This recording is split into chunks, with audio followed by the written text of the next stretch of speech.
2-3 ദിവസമായിട്ട് നല്ല മഴയും കാറ്റുമാണ് കേട്ടോ. ആരോടും ഞാൻ ചോദിക്കുന്നില്ല നിങ്ങളുടെ അവിടെ മഴയുണ്ടോ എന്ന്, കാരണം എല്ലായിടത്തും മഴയും കാറ്റുമാണ്. എല്ലാവരും സേഫായിട്ടിരിക്കുന്നെന്ന് വിശ്വസിക്കുന്നു. പിന്നെ ഇൻസ്റ്റഗ്രാം തുറന്നു കഴിഞ്ഞാൽ ഇപ്പോൾ നമ്മൾ കാണുന്നത് എന്തെന്ന് വെച്ച് കഴിഞ്ഞാൽ ചെടികളുടെ തന്നെ ഒരു കുറേ വീഡിയോസാണ് കേട്ടോ. ഓരോരുത്തർ കാട്ടിലൊക്കെ പോയി എന്തോരം ചെടികൾ എടുത്തിട്ട് വരുന്നത്. അപ്പോൾ നമ്മൾ വിചാരിച്ചു ഇന്ന് നമുക്കും പോയി നോക്കാം, എന്തെങ്കിലും കിട്ടുമെന്ന് നോക്കാമല്ലോ. അപ്പോൾ ഞങ്ങൾക്കും കിട്ടി ഗൈസ് കുറേ ചെടികൾ. അപ്പം ഇതെന്ന് പറയുന്ന ഒരു ക്ലൈംബിംഗ് അറോയിഡ് എന്ന് പറഞ്ഞൊരു പ്ലാന്റ് ആണ് കേട്ടോ. അത് നമ്മുടെ മരത്തിലൂടെയൊക്കെ ക്ലൈംബ് ചെയ്യുന്ന പോകുന്നതാണ്. പക്ഷെ കാണാൻ ഭംഗിയുള്ളതുകൊണ്ട് എങ്ങനെയെങ്കിലും നമുക്ക് സെറ്റാക്കാമെന്ന് വിചാരിച്ച് അത് നമ്മളെടുത്തു. പിന്നെ അടുത്തുള്ള വീട്ടിൽ നമ്മൾ ഈ ഹെലിക്കോണിയ കണ്ടിട്ട് കുറേ നാളായിട്ടോ, നമ്മൾ കുറേ നാളുകൊണ്ട് ആഗ്രഹിക്കുന്നത് അതൊന്ന് മേടിക്കണം എന്നുള്ളത്. അപ്പോൾ അങ്ങനെ നമ്മൾ ആങ്കിളിനോട് ചോദിച്ചപ്പോൾ 2-3 എണ്ണം നമുക്ക് കിട്ടി കേട്ടോ. അത് കഴിഞ്ഞതിന് ശേഷം നമ്മൾ ഇങ്ങോട്ട് വന്നപ്പോഴത്തേക്ക് വീണ്ടും നമുക്ക് കുറേ പ്ലാന്റ്സ് കിട്ടി.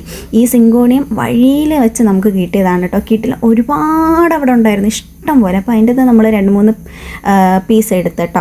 അതിന് ശേഷം ഇങ്ങോട്ട് വന്നപ്പോഴത്തേക്ക് ഈ സുന്ദരി ചെടിയെ ഞാൻ കണ്ടിട്ടോ.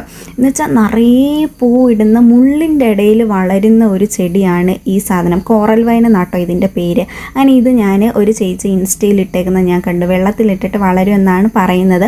അങ്ങനെ ഞാനത് സെറ്റാക്കി. അതിനുശേഷം നമ്മൾ ഓസ്റ്റർ പ്ലാന്റിനെ കിട്ടി, അതും നമ്മൾ സെറ്റാക്കി. അത് ഒരിടത്ത് വെച്ച് കഴിഞ്ഞാൽ നമ്മൾ അടിപൊളിയായിട്ട് സ്പ്രെഡായിട്ട് വരുന്ന ഒരു പ്ലാന്റാണ് കേട്ടോ ഓസ്റ്റർ പ്ലാന്റ്.